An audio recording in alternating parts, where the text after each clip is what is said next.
ጥልን ዶክተር ሰማኝ መሳይ እንደምን አለ? ጤና ይስጥልኝ። ደህና ነው ወይ?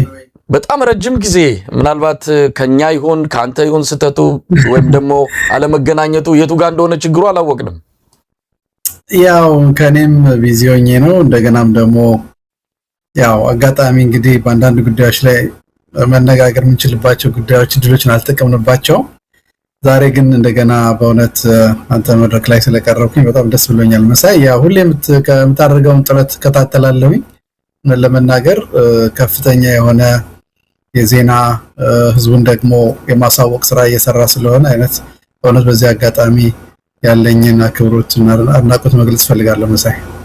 ዶክተር ሰማኝ እንደው ረጅም ጊዜ ሆኖናልና ብዙ ክስተቶች ተስተናግደዋል፣ ብዙ ነገሮች ሆነዋል በኢትዮጵያ አንፃር። ምናልባት እንደው ዋና ዋናዎቹን መለስ ብሎ አስተያየት መስጠት ከተቻለ ከደረስንበት አሁን ካለንበት ሁኔታ ጋር የሚገናኙትን ጠቅሰን እንደው ምን ላይ ነው ያለነው፣ ምን እየሆነች ነው ሀገሪቱ የሚለው ላይ እንደው አጠር አድርገህ ብትገልጽልን። ታስታውስ እንደሆነ ትልቁ እናሳስብ የነበረው የፋኖ ኃይሎች አንድነት ነበረ። የአንድነት አይ ቲንክ ከምንጠብቀውም በላይ በሆነ ሁኔታ ተጠናክሮ አንድ ሆነው ወጥተው ያ ሁሉ መከፋፈል በሙሉ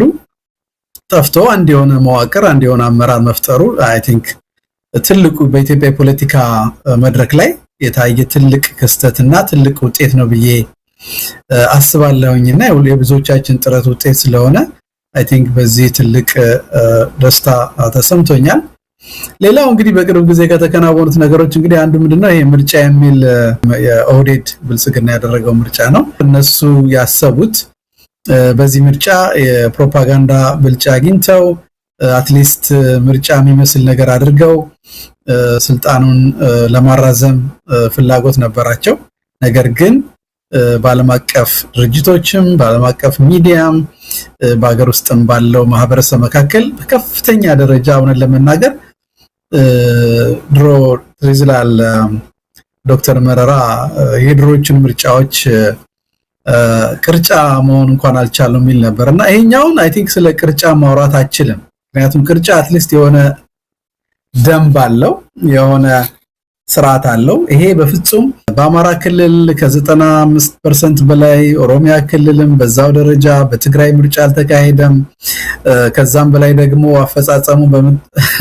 ከአንድ ቀን በፊት ማታውኑ በአብዛኛው የኢትዮጵያ አካባቢዎች ካድሬዎች ሌሊቱን ሙሉ ቁጭ ብለው ካርዶችን እየሞሉ በሰው ስም የምርጫ ኮረጆችን እየሞሉ አንድ እንደውም ያየሁት ኮሜንት ነበርና አንድ የሆነ ሰው የምርጫ አስፈጻሚ ለሆነች ሰው ይደውልላትና በዛው በምርጫው ቀን ከሰዓት ማለት ነውና ምርጫው እንዴት ነበረ? ምክንያቱም በይፋን ነው እንቅስቃሴ ስላለ በአማራ አካባቢ ሲጠይቃት አይ እኛ እኮ ምርጫውን ማታ ጨርሰን ዛሬ ረፍት ላይ ነኝ አለችው። እና በዚህ ደረጃ የተዋረዱበትና ምንም አይነት የፖለቲካ ውጤት ያላገኙበት ምርጫ ነው። ያው ማለት ተመረጠን ብለው ሊቀጥሉ ይችላል ይሆናል። ነገር ግን ምንም አይነት የፖለቲካ ማለት ከምርጫው በፊትና ከምርጫው በኋላ እንደውም የበለጠ የፖለቲካ ኪሳራ ያስከተለባቸው ሁኔታ የፈጠረ መሆኑ አንዱ አይ ቲንክ የህዝባዊ ትግሉ ውጤት እንደሆነ ነው ማስበው። ሌላው አሁን ያደረጉት ያለው ይሄ ምክክር የሚባለው ነገርም ውጤት እንደማይኖረው በብዙ አቅጣጫዎች እያየንበት ያለው ሁኔታ ነው ያለው። ምክንያቱም ለ3 ዓመት አጀንዳ የሰበሰቡ ሰዎች በ3 ሳምንት ተወያይተው መፍትሄ ሊፈልጉ ማለት በአጠቃላይ የካድሬ ስብስብ ተሰብስበው በኢትዮጵያን የፖለቲካ ጥያቄዎች ምንም አይነት የፖለቲካ ኃይሎች ተሳትፎ በሌለበት ሁኔታ የሚያደርጉት እንቅስቃሴ ምንም ውጤት አይኖረው እና እንደማይኖረው የታወቀ ነገር ነው። ይሄም ያው ህዝባዊ ትግሉ የደረሰበት ሁኔታ ያሳያል። ሌላው እንግዲህ ትልቁን የማስበውና አሁንም አይ ቲንክ መጠናከር ይኖርበታል የማስበው በተለያዩ የፖለቲካ ኃይሎች መካከል ያለው ልዩነት እየጠበበ መጥቷል። ቢያንስ ፊት ለፊት ወደ ኋላ የምናነሳው ነው አብይ አህመድ ትልቁ በስልጣን ላይ ለመቆየት የሚያስበው በኢትዮጵያ ማህበረሰብና የፖለቲካ ኃይሎች መካከል ልዩነትን በመፍጠር ጥላቻን በመፍጠር በመከፋፈል ስልጣን ላይ በብዙ መልኩ እየተቀየረ ያለ ሁኔታ ነው ያለው። አትሊስት እነዚህ የተለያዩ የፖለቲካ ኃይሎች መቀራረብን የፈጠሩበት ሁኔታ አለ። ቢያንስ ግን አብይ አህመድ በቆፈረው ወጥመድ ውስጥ ከመግባት እየተቆጠቡ አንዱ በሌላው ላይ የሆነ አሉታዊ የሆነ ፕሮፓጋንዳ ወይም ደግሞ አስተያየት ከመስጠት ተቆጥበው እንደውም በአንዳንድ መልኩ የትብብርና አብሮ የመስራት ሁኔታዎችን ያየንበት ያለ መሆኑ አይ ቲንክ ትልቅ ድል ነው ብዬ አስባለሁ። ለትግሉ አንድ የሆነ አይ ቲንክ አዲስ ምዕራፍ ነው ብዬ አስባለሁ። ምክንያቱም እንደምታውቀው በኢትዮጵያ የፖለቲካ ሁኔታ ውስጥ ትልቁ የኢትዮጵያ የፖለቲካ ለውጥ የሚያዘገየውና ከፍተኛ የሆነ ችግር ውስጥ የሚያስገባው የዚህ የአምባገነኖች ብርታት ወይም ኃይል አይደለም። በተለይ በተቃዋሚ ደረጃ ያሉ የፖለቲካ ኃይሎች አለመተባበር ነው እና ያንን ነገር አሁን በተወሰነ ደረጃ እየተሰበረ ብዙ ማህበረሰብ ክፍሎች እየተረዱት የመጡ ይመስለኛል። ምንድነው ብዙ ጊዜ የብዙ ሰዎች ችግር ምንድነው በእነዚህ ማህበረሰቦች ወይም የፖለቲካ ኃይሎች መካከል የፖለቲካ ልዩነት መኖሩ ሀቅ ነው። ነገር ግን እነዚህን የፖለቲካ ጥያቄዎችን የምንፈታባቸውን ሁኔታዎችና አማራጮች አካሄዶችን መዘርጋት እንጂ ዋናውን ጠላት ወይም ደግሞ ከአብይ አህመድ የከፋ ጠላት በአሁኑ ሰዓት ለማንኛውም የህብረተሰብ ክፍል የለም። ለአማራ በለው፣ ለኦሮሞ በለው፣ ለትግራይ በለው፣ ለሌላውም ማህበረሰብ ከአብይ አህመድ የከፋ ጠላት ስለሌለው በዚህ ጠላት ወይም ደግሞ በአብይ አህመድ ላይ መተባበር ግዴታ ነው። አብይ አህመድ ማስወገድ ብቻ አይደለም፣ ቀጣዩ የፖለቲካ ሽግግርም ለኢትዮጵያ ተስፋ የሚያመጣ ሰላምን የሚያመጣ እውነተኛ የሆነ ልማትን ለኢትዮጵያ የሚያመጣ ዲሞክራሲያዊ ሂደትን ማስጀመር የሚችል የተለያዩ የፖለቲካ ጥያቄዎቻችንን በጋራና በአንድነት መልስ በሁኔታ የሚፈጥረው እንዲህ አይነት መቀራረቦች ሲሆኑ ነውና እኔ አንዱ ያየሁት ለውጥ ይሄ ነው። ይሄ መጠናከር አለበት። ምናልባት ወደ ኋላም ይሄን ነገር ማሳሰቢያውን መግለጽ አለብን። ሌላው እንደምታውቀው የአፍሪካ ቀንድ ሁኔታ የፖለቲካ አሰላለፍ እውነት ለመናገር ለትግሉ በሚረዳ ደረጃ እየተለወጠ ነው። አብይ አህመድ ያው የፖለቲካ ብቃቱ ምንም እንኳን ተንኮል ምንም እንኳን ጥላቻ የተሞላ ሰው ቢሆንም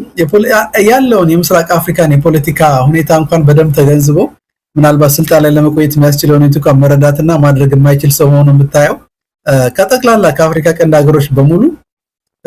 ተጣልቷል ማለት ይችላል። ኤርትራ ጋር ያለው ነገር እንደምታውቀው ያለበት ሁኔታ አለ። በተለይ አሁን ደግሞ ከሱዳን ጋር ከግብጽ ጋር ከሌሎችም ሀገሮች ጋር ያለው ሁኔታ አይ ቲንክ በተለይ ደግሞ የለውጥ ኃይሎች ወይም ደግሞ የተቃዋሚ የፖለቲካ ኃይሎች እኔ እንግዲህ ሁሌም እንደምለው ከማንኛውም ኃይል ጋር መተባበር አለባቸው ብዬ አስባለሁ። አንዳንድ ሰዎች ስጋት አላቸው። ልክ ነው። እውነት ለመናገር አንዳንድ የውጭ ኃይሎች የራሳቸው ፖለቲካ ዓላማ አላቸው፣ ምንም ጥያቄ የለውም። ነገር ግን እውነት ለመናገር እኛ የኢትዮጵያን ሕዝብ የፖለቲካ ጥያቄ የምናውቅ ከሆነ እኛ የተደራጀን ከሆነ እኛ የራሳችንን ችግር በራሳችን መፍታት የምንችል ከሆነ ሌሎች ኃይሎች በእኛ ውስጥ ገብተው ሊፈጥሩት የሚችሉት ተጽዕኖ በጣም ትንሽ ነው። ስለዚህ ዋናው ነገር ምንድነው ከሌሎች ኃይሎች ጋር የምናደርገው ትብብር ሳይሆን እኛ በመካከላችን በተለይ የፖለቲካ ኃይሎች መካከል የሚኖረውን ልዩነትን ማስወገድና ወደ አንድነት ወደ መቀራረብ መምጣት ነው እና አንዱ የአካባቢው ራሱ በተለይ አሁን ታውቀዋለህ የዚህ በኢራንና በአሜሪካ መካከል ያለው በዩናይትድ አረብ ኤሚሬትስ ላይ ያሳደረው ተጽዕኖ አለ። በኢኮኖሚ እየተዳከሙ መጥተዋል። አብይ አህመድ ደግሞ ላይፍ ላይኑ ነው ለአብይ አህመድና ለአርኤስኤፍ ለሚባለው ለሱዳኑ ሸማቂ ኃይል ወሳኙ የመሳሪያና የገንዘብ ድጋፍ የሚሰጠው ከዩናይትድ አረብ ኤሚሬትስ ነው። እነዚህ ደግሞ አሁን በጣም እየተዳከሙ ያሉበት ሁኔታ አለ። በዚህ ምክንያት አይ ቲንክ እነሱም አሁን ነገሮችን ለማርገብ ከግብጽና ከሱዳን ጋር አብሮ ለመስራት ያሰቡበት ሁኔታ አለና ይሄን በመታይበት ጊዜ እነዚህ በሙሉ ተዳምረው ስታይ ለለውጥ የሚያስፈልጉ ሁኔታዎች በከፍተኛ ደረጃ እየተሟሉ ያሉበት ሁኔታ ነው። በተለይ ደግሞ ትልቁ ነገር ምንድነው ለመናገር በእርግጥ ያሳዝናል። ኢትዮጵያ ውስጥ ያለው የኢኮኖሚ መላሸቅ፣ የኑሮ ውድነት፣ የሰላም መታጣት፣ ወጥቶ መግባት አለመቻል በመታይበት ጊዜ ለመናገር ለውጡ በቃ የለውጥ ፍላጎቱ በጣም ከፍተኛ የሆነ ደረጃ ደርሶ እኔ በቅርብ የመጣ ሰው እንደነገረኝ ከሆነ በቃ በየጊዜው ይሄዳል፣ ግን እንደዚህ ጊዜ ህዝቡ በዚህ ደረጃ ተማሮ በዚህ ደረጃ የለውጥ ፍላጎት ኖሮት አያቅም የሚል ግምገማ ነው የነገረኝና ምንድነው አትሊስት ቀደም ሲል አንዳንድ ሰዎች ከፖለቲካ ነፃ በመሆን የራሳችን ኑሮ እንኖራለን ወይም ደግሞ ያው ምልህ ዞሮ የኛ አንዱ ችግራችን ምንድነው እኛ እስካልተነካን ድረስ በሚል ብዙ ጊዜ ሰው ቆሞ ይመለከታል ምልህ ሁሉ ነገር ግን አሁን ሁሉም ቤት አንኳኩ አሁን ሚድል ክላስ የምትለው የህብረተሰብ ክፍል የለም እንደ መካከለኛ ገቢ ያለው የሚባለው ወደ ድህነት አረንቋ ውስጥ ወድቋል ጥቂቶች ናቸው ምልህ በዘር ተደራጅተው አገሪቷን እየዘረፉ ያሉትና ስልጣኑን የተቆጣጠሩት ጥቂት የፖለቲካ ኃይሎች ናቸው በተለይ ደግሞ የኦህዴድ ብልጽግና ሰዎች በተለይ አሁን አዲስ አበባ አካባቢ ከፍተኛ የሆነ ምሬት ተፈጥሯል ዘረኝነቱ ጣሪያ ነክቷል ምልህ በሁሉም መስኮች በኢኮኖሚ በለው በንግድ አካባቢው በስልጣን አካባቢ በምታይበት ጊዜ በቃ ህዝቡ መግቢያ መውጫ ያጣበት ነው ያለው አሁን በተለይ ደግሞ ከዚህ ከአይኤምኤፍ እና ከወርልድ ባንክ ጋር በሚያደርገው ስምምነት ምክንያት እና ከነሱ ገንዘብ ለመቀበል በሚል እነሱ ደግሞ ብዙ ጊዜ ታክስ ገቢ እንዲጨምር የዚህ የሶሻል ለማህበራዊ ልማት የሚደረጉ ድጋፎችን እንዲቀንሱ አሁን በቅርብ ያወጡት መግለጫ እንደምታየው ለትላልቅ ፕሮጀክቶች ፋይናንስ ሁሉ አንሰጥም እስከሚል ድረስ ደርሰዋልና ያለው የውጭ ምንዛሬ በከፍተኛ ደረጃ እንትን ብሏል እና የገንዘብ ዋጋ ወርዷል እና ይሄን ሁሉ በመታይበት ጊዜ ሆነን ለመናገር የኢትዮጵያ ህዝብ ትግል እና የፖለቲካ ኃይሎች ትግል ወደ ውጤት ለመምጣት መባቻ ላይ ያለንበት ሁኔታ ነው ብዬ ነው እኔ ግምገማዬ ማቀርበው መሳይ ዶክተር ሰማኸኝ በዚህ በተቃራኒ አሁን አንተ በደንብ በዝርዝር በእያንዳንዱ ሁኔታዎች ያሉትን አጠቃላይ ገጽታዎች የገለጽክበትን አብይ ደግሞ በተቃራኒው ኢትዮጵያ ሰላም ናት በልጽጋለች ኢትዮጵያ አሁን ባሁን ሰዓት ባለው ሁኔታ የሰላሙ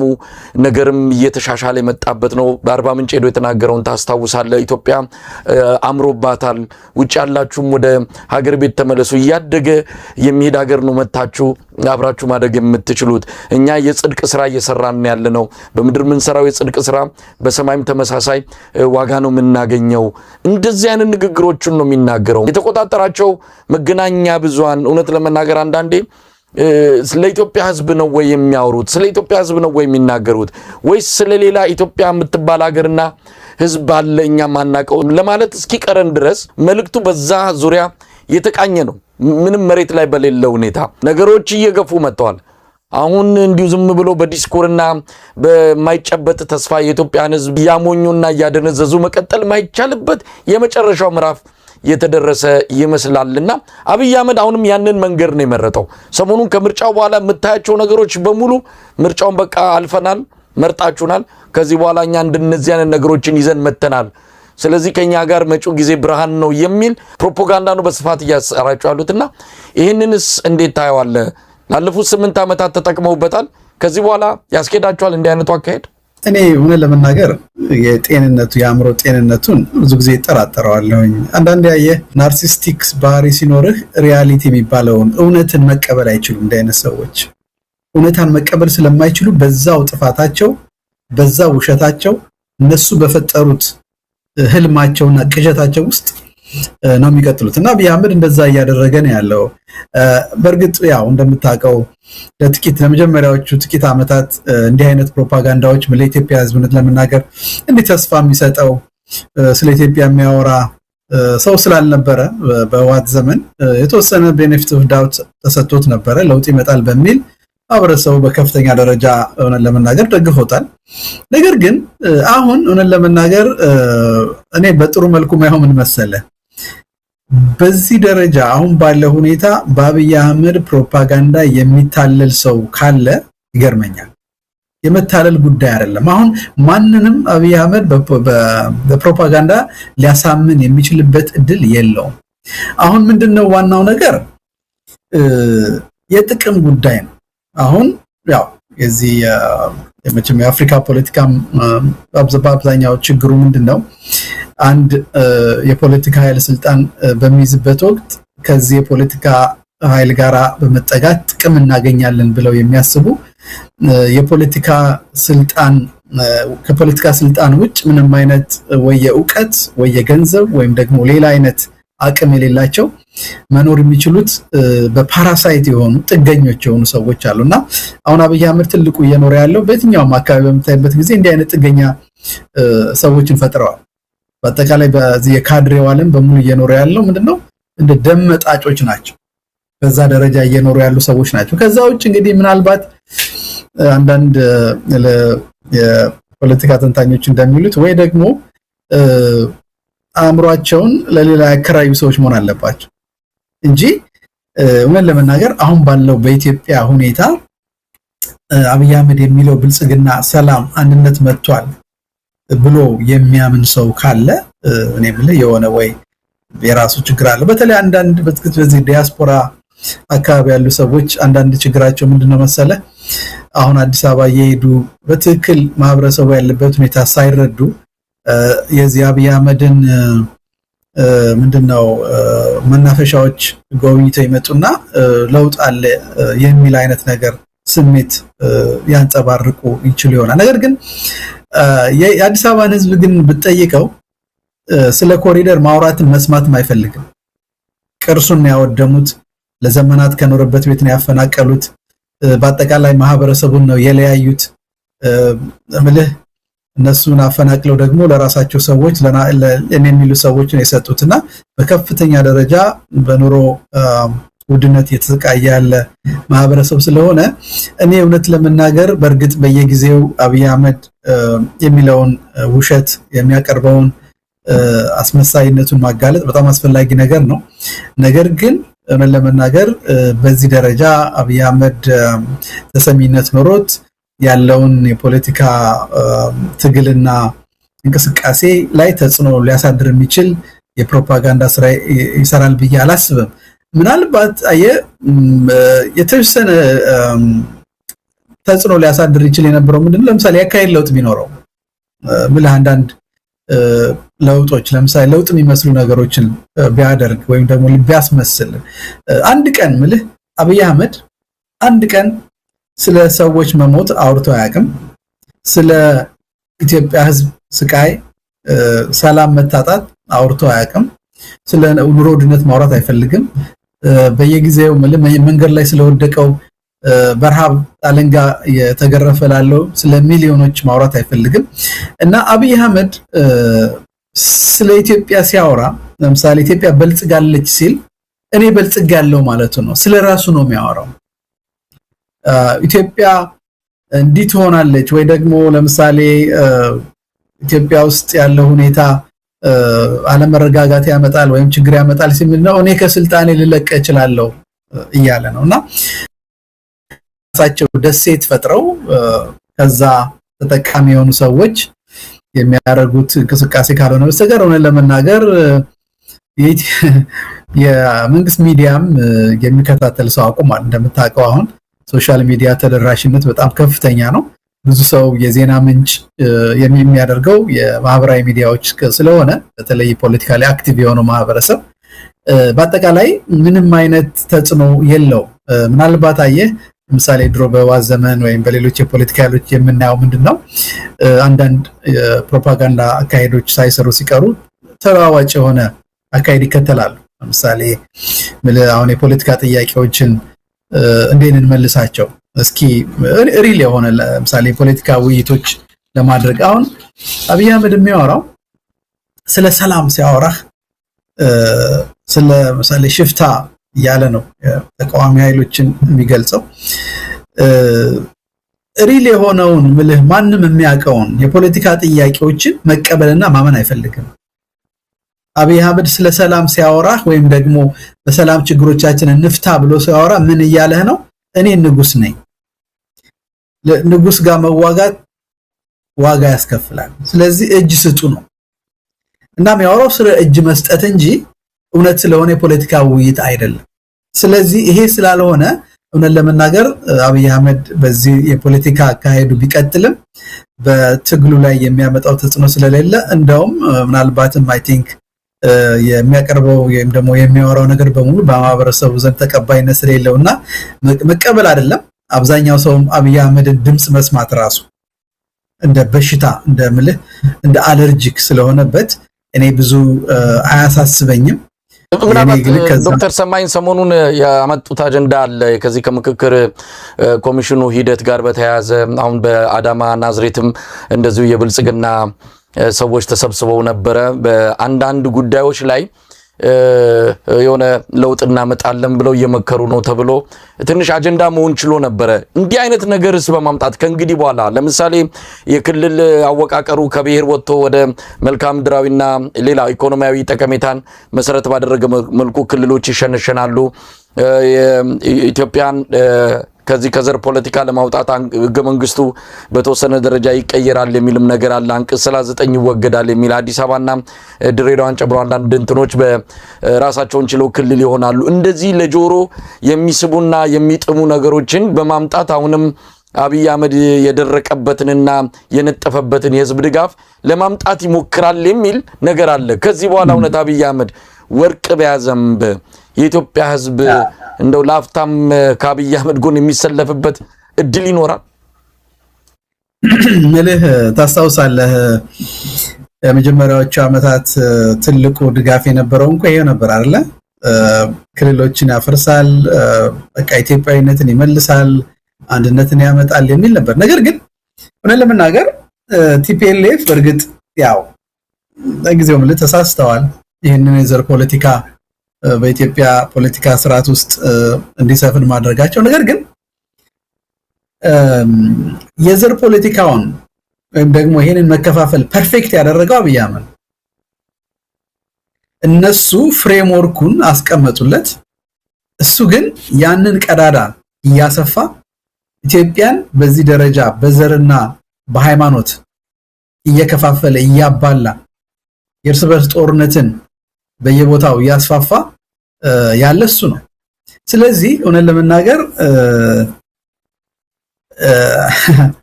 አብይ አህመድ የክልል አደረጃጀትን ቀይሮ ወይም ደግሞ ያለውን የፖለቲካ ለአወቃቀር ቀይሮ ከዘር ፖለቲካ ወጥቶ አንድነት ያመጣል አንደኛው ምኑ መሰለ ትልቁ ችግር አነሰም በዛም ይሄ የፖለቲካ መዋቅር የራሱ መልህ በራሱ ለ30 አመት በላይ በስራ ላይ የኖረ ከመሆኑ አቋያ የራሱ የሆነ ደጋፊ አፍርቷል የፖለቲካ ኃይሎችን አፍርቷል እና እንዲህ አይነቱን ነገር ስትቀይረው የምታደርገው ምንድነው የተለያዩ የፖለቲካ ኃይሎች ማለት ሲባል ሪል የሆኑ የተለያየ የፖለቲካ ዲማንድ ያላቸው የፖለቲካ ኃይሎች በሚያረጉት የድርድር ሂደት የሚመጣ የፖለቲካ ለውጥ ነው መዋቅራዊ ለውጡ እኔ የምደግፈው ነገር ነው እኔ የምልህ እንትን የመጨረሻ ዲግሪን የሰራሁበት ነው እንግዲህ ብዙ ጊዜ ካንተም ጋር ከሌሎችም እንግዲህ ነፍሱን ይማረውና ከኢሳት በነበርን ጊዜ ብዙ ጊዜ የምናነሳው የነበረው ነገር ነው ለውጥ ያስፈልጋል ልክ ነው ግን ይሄ ለውጥ ግን መምጣት ያለበት አብይ አህመድ ባዘጋጀው ካድሬ በኩል በሚመጣ ውይይት ሊሆን አይችልም አንደኛ አያደርጉትም ለምን ለምን አብይ አህመድ ስልጣን ላይ ያለው በዚህ የፖለቲካ ክፍፍል እና በዘረኝነት ባለው ስርዓት በመጠቀም ነው ስልጣን ላይ ያለው አብይ አህመድ እውነተኛ የሆነ የኢትዮጵያ አንድነት ከመጣ አብይ አህመድን በአንድነት ለማስወገድ የሚያስችል ሁኔታ ስለሚፈጥር አብይ አህመድ ያንን አያደርገውም አንደኛ በሁለተኛ ደረጃ ደግሞ እንዲህ አይነት የፖለቲካ ለውጦች ሊመጡ የሚገባው ምድረ ካድሬ አበል የተከፈለው ካድሬ ተሰብስቦ በሚያደርገው ውይይት አይደለም ሊሆንም አይችልም ኢቭን እንኳን ምልህ አሁን ክልሉን አፍርሰናል ቢሉ እንኳን መዋቅሩ የነዚህ ሰዎች ጭንቅላት የሚያስበው ዘረኝነት ነው ጥላቻ ነው መከፋፈል ነው እሱ አብይ አህመድ ለሌሎች ብሔሮች ለትግራይ ለአማራ ሌሎች ብሔሮ ያለው ጥላቻ እንዴት ነው ሊቀየር የሚችል ሊመጣው አንዳንድ ልታመጣው አትችልም ስለዚህ የፖለቲካ ለውጡ መምጣት ያለበት ሁሉም የፖለቲካ ኃይሎች በሚያደርጉት ድርድር ውይይት በሚደረግ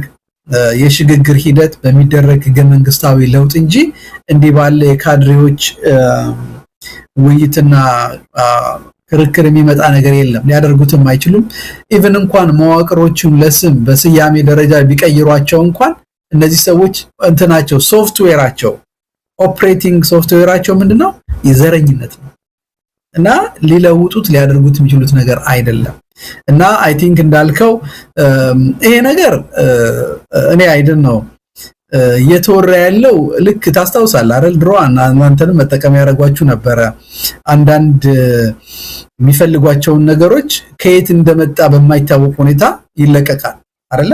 እንዲህ አይነት ለውጥ ሊደረግ ነው ይባላል ኦፊሻሊ ግን እንዲህ ስለማለታቸው ምናቀው ነገር የለም አሁን እንዳልከው በዛ ካድሬ ስብሰባ ላይ ናዳማ ላይ የተነሳ የሚባል ነገር ተገልጿል ምናልባት የሚመስለኝ ሌላ አጀንዳ የመስጠት ነገር ካልሆነ በስተቀር እነዚህ ሰዎች ምንድነው የሚሆንባቸው ይሄንን የዘር ፖለቲካ እነሱ ያጠፉታል ማለት ምንድነው እነዚህ ሰዎች ራሳቸውን ይገላሉ ማለት ነው suicidal ነው የሚሆንባቸው አያደርጉትም አንደኛና አብዛኛው ሰው መረዳት መቻል አለበት እንዴ አይነት ትራፕ I don't know ማለት አብይ አህመድን በከፍተኛ ደረጃ ተስፋ አድርጎ ብዙ የተጎዳ ማህበረሰብ አሁን አይን ይቀበላል ያምናል አይመስልኝም ለመናገር ግን እንዳልከው እንዲህ አይነት ተላላነት ካለ የዋህነት ካለ አሁንም በእውነት ደጋግመን ማስረዳት ደጋግመን I think አጽንኦት መስጠት ያለብን ይመስለኛል